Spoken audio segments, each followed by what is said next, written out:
언제 봐도 좋은 방송, 누구랑 봐도 좋은 방송. 안녕하세요, 호감게임TV의 호감입니다. 이번에 여러분들하고 같이 플레이해볼 게임은요, 사이버폴리스 이스와트입니다. 그 당시 오락실에서는 미래경찰 아니면 로보캅이라고 붙어 있었다고도 합니다. 그럼 게임을 플레이하러 출발합니다.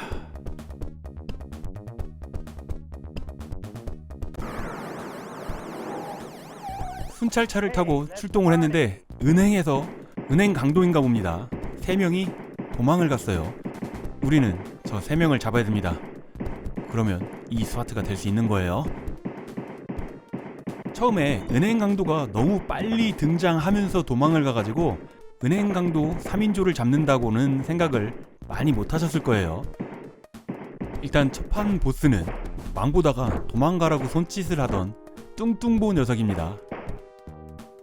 첫판이니까 그렇게 상대하기 어려운 보스는 아닌데요, 보통 총으로 잡지만 우리는 남들과 다르게 발차기로 잡아보도록 하겠습니다.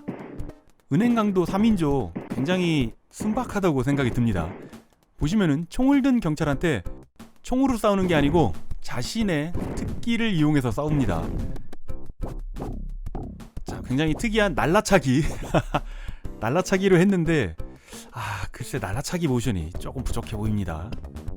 첫 번째 범인을 잡아서 캡틴으로 승진을 했습니다. 글쎄요, 저는 육군을 나와서 그런지 저렇게 V자로 꺾인 계급장을 보면은 하사관이 먼저 떠오릅니다. 두 번째 스테이지 보스도 총으로 잡지 않고 발차기로 잡거든요. 그리고 이번 스테이지는 총보다 발차기가 확실히 빠르고 편합니다. 우리 동네 오락실에서는 다들 그렇게 발차기로 이번 스테이지 보스를 잡았는데 유튜브 영상에서는 발차기로 잡는 영상이 없어요. 외국 애들도 그렇고 제가 못 찾은 걸 수도 있겠죠. 두 번째 판 스테이지 보스는 인지를 데려간 건 아닌데 인지를 데리고 있어요. 그리고 여자는 총에 맞아도 안 죽습니다. 비명만 질러요. 있는 총알을 다 소비를 하고요. 이제 보스를 잡으러 갑니다. 발차기 한 방이면 끝납니다.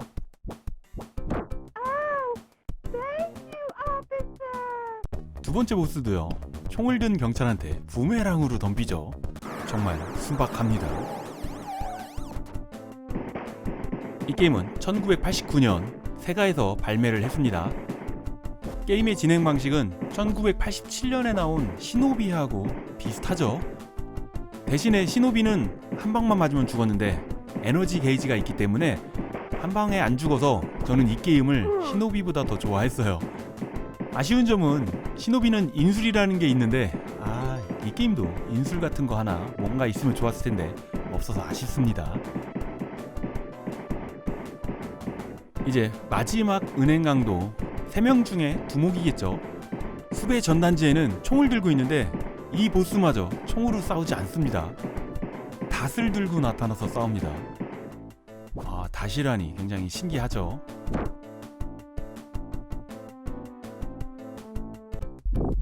여기 위에 있으면은 우리를 공격 못합니다. 내려오라고 화를 내요. 여기서 바로 내려가면은 닷에 맞기 때문에 멀리 뛰고요. 얘한테 몇 대 맞아도 괜찮습니다. 죽지만 않으면 됩니다. 미래경찰이 되면서 에너지를 다 회복시켜 주거든요. 제가 플레이하는 거는 1P가 아닌 2P입니다. 1P 쪽은 파란색인데 2P는 정렬의 빨간색이고요.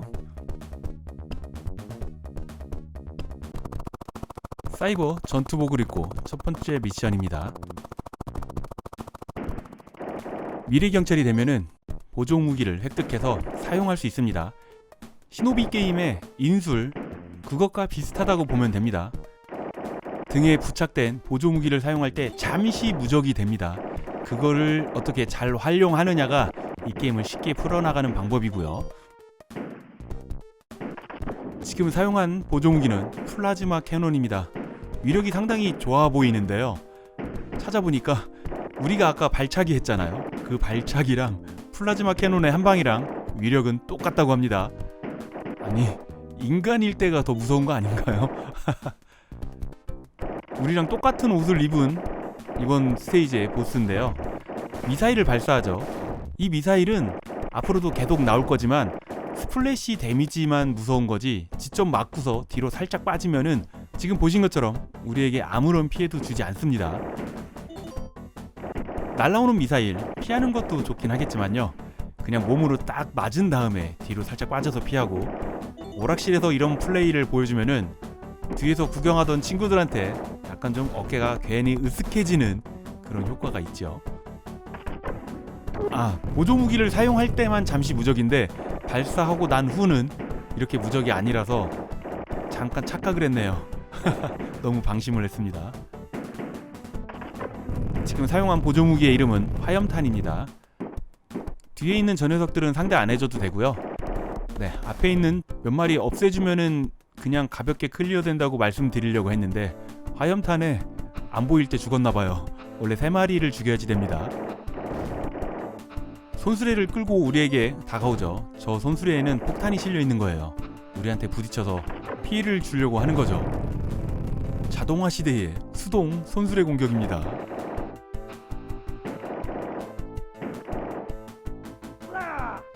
폭탄이 장착된 건물이 무너지고 있습니다. 오른쪽에 선글라스를 낀 저 녀석은 이름이 더티 더피, 우리가 검거해야지 될 범인이고요. 시한폭탄이 뇌관을 눌러야지만 시간이 지나서 터지나 봅니다. 반자동이에요. 그냥 시간이 지나면 터지던가 해야지 되는데 우리도 총알이 다 바닥이 났네요. 총알을 다 쏘면은 이렇게 발차기 공격을 합니다.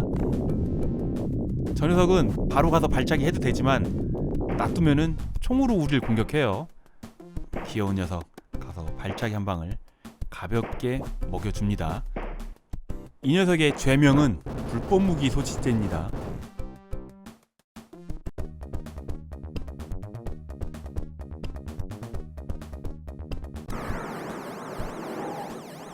이번 스테이지는 차이나타운 느낌이 나죠. 우리가 처음 등장할 때 죽었네요.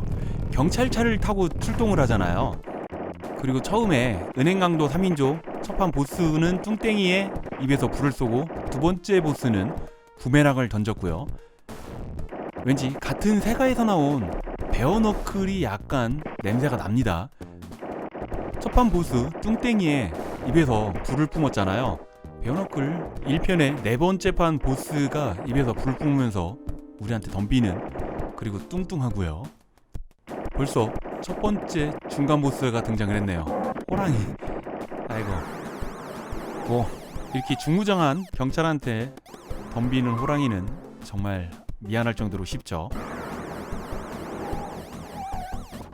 지금 타고 나타난 순찰차 베어너클 1편에서는 우리 아군의 후방 지원을 해줬죠. 어떻게 보면은 우리가 지금 플레이하는 주인공이 진급하기 전에 후방 지원을 해줬을지 모릅니다.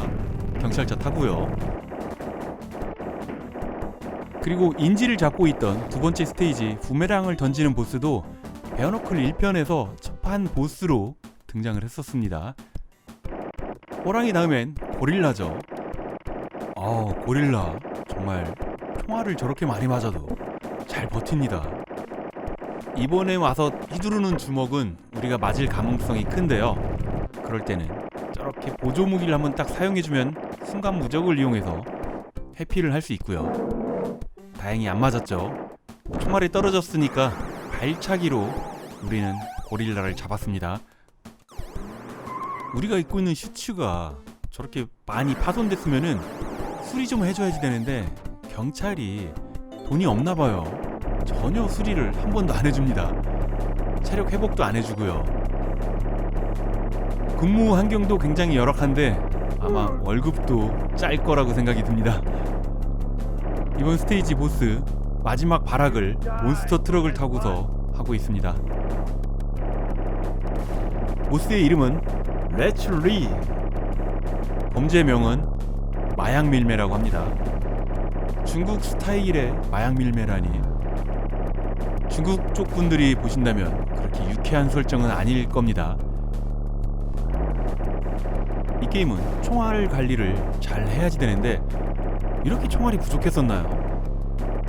아니면 제 실력이 많이 줄은 걸 수도 있고요. 어쩔 수 없죠. 몬스터 트럭도 발차기로 푸십니다. 갑자기 스트리트 파이터가 됐네요.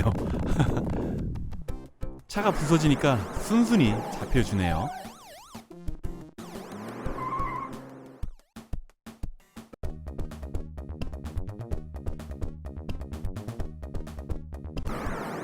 점점 난해한 적들을 잡아들이려고 합니다. 이번에 잡을 적들은 이름도 몰라요, 성도 몰라. 이 노래 정말 오랜만에 들어보죠. 저도 이 부분만 압니다. 댄서의 순정이었네요. 여러분들은 지금 고전 음악도 좋아하는 고품격 게임 방송 호감게임TV와 함께하고 계십니다. 이 게임은 제가 4년 전에 리뷰를 한번 했었습니다. 그때는 1P로 플레이했고요. 그 영상의 댓글을 보면은 많은 오락실에서 이 게임을 로보캅이라고 적어놨다고 합니다. 웬 로보캅? 로보캅은 게임이 또 있잖아요. 88년도에 로보캅이 오락실에 나왔기 때문에 이미 우린 로보캅을 다 알고 있었거든요. 그런데 이 게임 제목을 로보캅이라고 적었다니, 뭐 당시에 순진한 소년들은 사장님이 로보캅이라고 적어놨으니까 그래 로보캅이야 라고 믿으셨겠죠. 제가 다니는 오락실은 다행히 한글로 이스와트라고 써놨습니다. 만약에 로보캅이라고 적어놨으면 저도 그림이 좀 다른 로보캅이구나, 또 다른 로보캅이구나 라고 생각을 했을 겁니다. 총알이 다 떨어져가지고 피하기가 어려운데 난간 위로 올라갈 때는 무적이거든요. 그런데 내려올 때는 무적이 아닙니다. 올라갈 때만 무적을 이용해서 잘 피해주는 것도 유령이죠.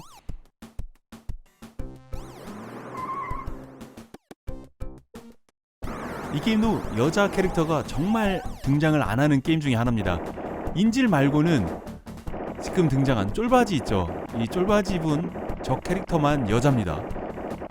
그런데 복장이 너무 방어력이 약하게 생겼죠. 그러니까 스쳐도 한 방에 픽픽픽 쓰러지니까 여자 캐릭터는 좀 방어력 좀 강하게 보이는 옷을 입고 등장을 해야지 됩니다.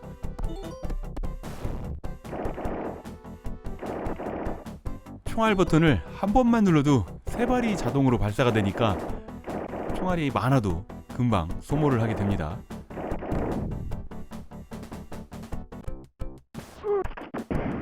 중간 보스 같은 녀석들인데 유견발 총알이라고 하거든요. 보조 무기를 한 방에 그냥 잘 처리가 됐습니다. 이렇게 쉽게 처리가 되지 않아요. 까다로운 녀석들이었습니다.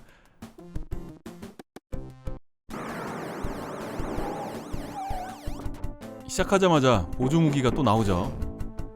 플라즈마 캐논 아까우니까 한 발 쏴주고요. 다시 보조 무기를 먹고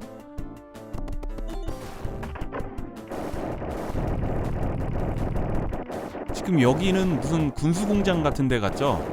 경비가 굉장히 삼엄하고요. 우리 발밑에는 장갑차 하부 같은 모양이 보입니다. 이번 스테이지 보스, 이름도 모르고 성도 모르는 그 녀석들의 범죄명은 전쟁 범죄 의혹입니다. 전쟁 범죄 의혹. 군수품을 만들어서 무슨 전쟁을 하려고 했나 봐요. 자, 똑같이 생긴 녀석 2마리가 나왔죠. 아래 공격을 할 때는 이렇게 보조 무기를 사용해서 잠시 무적으로 회피를 할 수 있는데 2번을 연속으로 쏠 줄은 생각도 못했네요. 목숨 하나는 잃었지만 네, 마지막 스테이지를 향해서 갈 수 있습니다.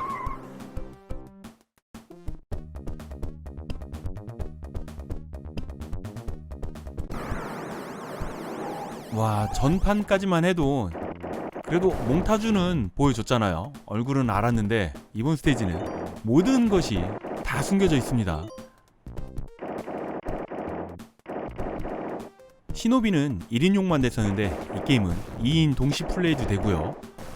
그리고 2인용을 할 때 또 재미있습니다. 이 게임 처음 할 때 우리의 목표는 일단 이 슈츠를 입는 게 목표였죠. 그 당시에는 슈츠 입는 게 왜 이렇게 어려웠는지.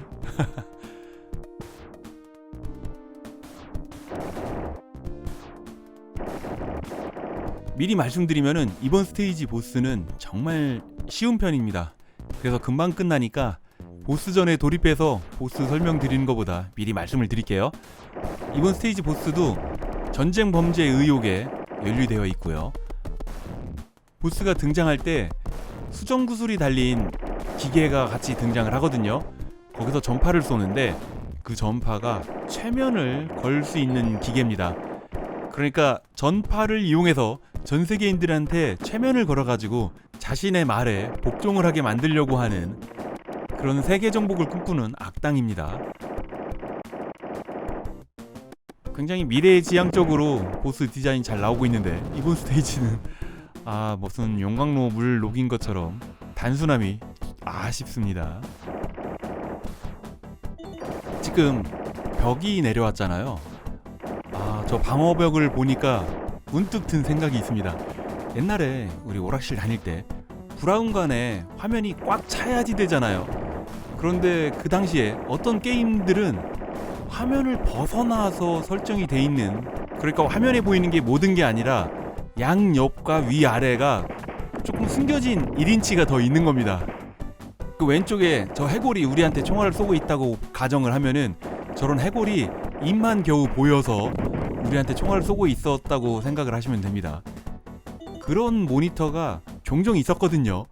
그러니까 화면에서 적들은 우리한테 공격을 하는데 숨겨진 1인치 때문에 우리는 적의 모습이 잘 안 보이는 거죠. 경험해 보신 분은 그 고통을 아실 겁니다. 스틱 분량도 굉장히 짜증이 나는 일 중에 하나긴 한데 화면 비율이 너무 안 맞아서 적들이 안 보이는 그런 화면도 굉장히 우리 게이머들에게, 소년들한테 스트레스를 줬던 게 갑자기 기억나네요.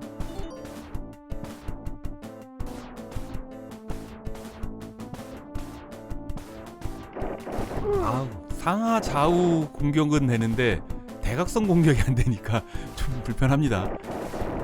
경찰이 너무 뻣뻣해요. 대각선 공격도 좀 해야지 되는데 말이죠. 자, 보조 무기가 하나 나왔으니까 이거 먹어야죠. 야, 가지마. 겨우 먹었네요.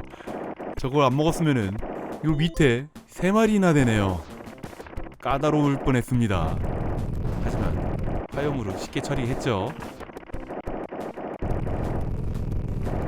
자, 마지막 수정구 하나 처리하면 끝입니다.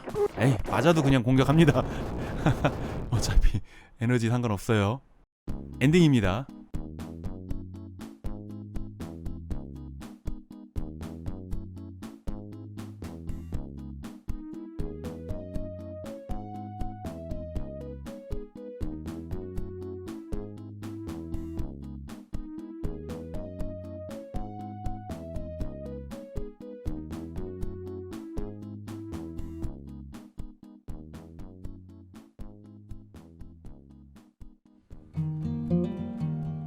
이렇게 해서 오늘도 우리는 지구의 평화를 지켰습니다. 이 게임이 메가드라이브로도 나왔거든요. 그런데 오락실 버전이랑 많이 다른 게임이 되어서 나왔기 때문에 팩을 꽂아서 플레이하는 순간 실망을 많이 했던 그런 기억이 있네요. 오늘도 귀중한 시간 내주셔가지고요, 호감게임TV를 봐주셔서 정말 감사합니다. 호감게임TV를 봐주시는 모든 분들 언제나 하시는 일 술술술술 풀리기를 제가 늘 바라고 있는 거 아시죠? 저는 최대한 빠른 시간 내에 재밌는 게임 가지고요 금방 돌아오도록 하겠습니다. 그때까지 지금처럼 늘 건강하시고요, 금방 올게요. 감사합니다. 첫 판은 어떻게 해도 쉬울 것 같아서 스피드런 방식으로 한번 해봤는데 스피드런 아무나 하는 거 아니네요. 망합니다.